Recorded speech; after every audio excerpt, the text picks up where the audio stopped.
सच कहा है कि नेता सत्ता के लिए चमन बेच देंगे, वतन बेच देंगे।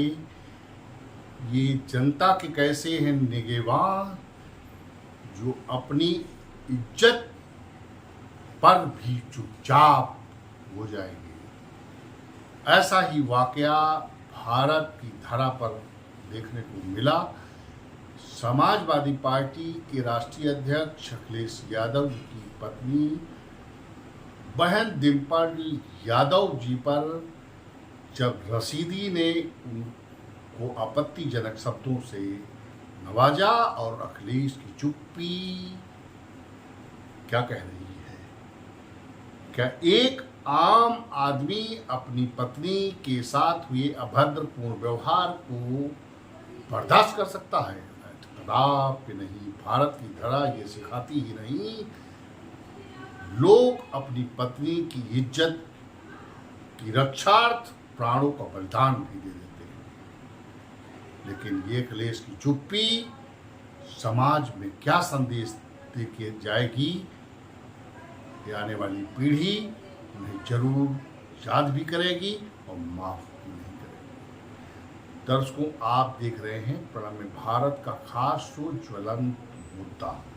आज ज्वलंत मुद्दा में मैं ये मुद्दा लेकर हाजिर हुआ हूँ कि उत्तर प्रदेश के पूर्व मुख्यमंत्री समाजवादी पार्टी के राष्ट्रीय अध्यक्ष अखिलेश यादव जी की पत्नी, जो लोकसभा की सांसद भी हैं, डिम्पल यादव जी, और वो मेरी बहन भी हैं, मेरी क्या भारत की एक बेटी हैं, और उनके ऊपर किया गया अपमान या टिप्पणी, अभद्र टिप्पणी, वो किसी भी हालत में बर्दाश्त करने योग्य नहीं है।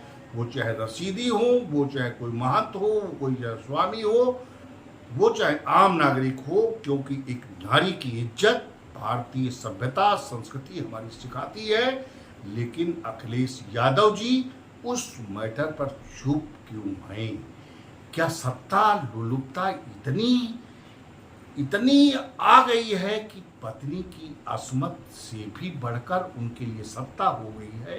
ये मैं नहीं कह रहा हूं कि गांव की गलियों में ये आवाजें आ रही हैं और उन्हीं के जो वोटर हैं, उन्हीं के जो जमात के लोग हैं, वो थू थू कर रहे हैं।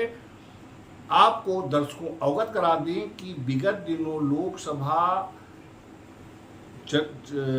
समापन के बाद लोकसभा की कार्रवाई चल रही थी और उसी दौरान लोकसभा के सामने एक मस्जिद है, जिस मस्जिद में समाजवादी पार्टी के राष्ट्रीय अध्यक्ष अखिलेश यादव, डिम्पल यादव और अन्य सांसद, यहाँ तक कि उस मस्जिद के इमाम मौलाना जो है वो भी वहाँ गए और उस फोटो में बहन डिम्पल यादव जी सर पर पल्लू नहीं रखे हैं।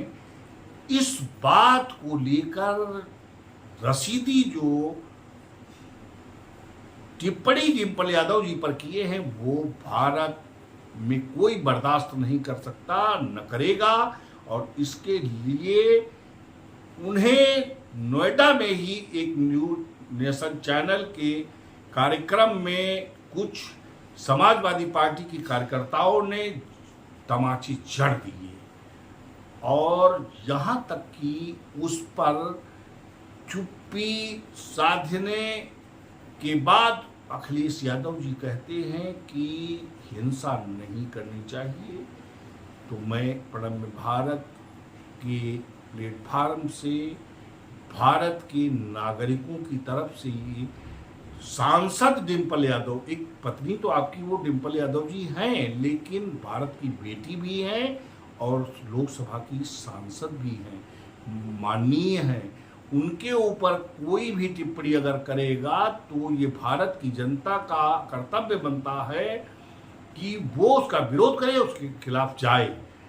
तो अब प्रश्न ये उठता है कि जो टिप्पणी रशीदी ने किया है वो किसी तरीके से अमर्यादित है, उसे अमानवीय है, उसे माफ नहीं किया जा सकता। और जब अब वो कह रहे हैं कि हिंसा नहीं करनी चाहिए, तो हिंसा नहीं करनी चाहिए तो पूर्व मुख्यमंत्री अखिलेश यादव जी आप जाएं थाने में, रसीदी के विरुद्ध मुकदमा ही लिखा दें। वो मेरी बहन है, अगर आप उसकी रक्षा न कर सके तो मैं जाऊं। मुझ में भी इतनी ताकत है कि रसीदी के विरुद्ध मैं मुकदमा लिखा दूं। भारत के 140 करोड़ में से उस बहन के इतने भाई भी हैं कि रसीदी का हाल बेहाल कानून से बहुत बुरा हो जाएगा। आप तुष्टीकरण की राजनीति, आपको मुबारक हो। आपको ये पसंद है कि पत्नी का उपहास, पत्नी की प्रति अभद्रता आप सुन करके भी चुप हो करके आप सत्ता की मलाई चाटना चाहते हो। ये मलाई आपको मुबारक हो।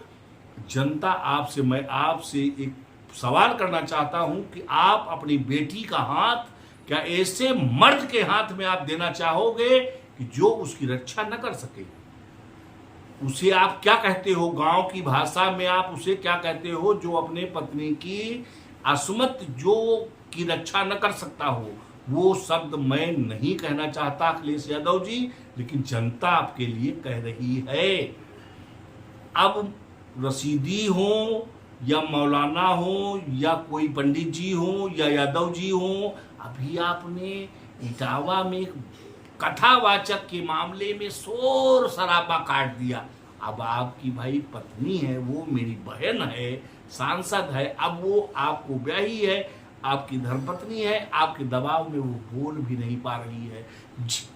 इस मामले को लेकर के विपक्ष यानी जो सत्ता पक्ष है उसकी महिलाएं, उसकी सांसद लोकसभा से लेकर के बनारस, लखनऊ विरोध हो रहा है, प्रदर्शन हो रहा है, लेकिन अखिलेश यादव जी को सत्ता दिखाई पड़ रही है। क्या ऐसे ही भारत के नेता होने चाहिए? जनता, दर्शकों, आप ये याद रख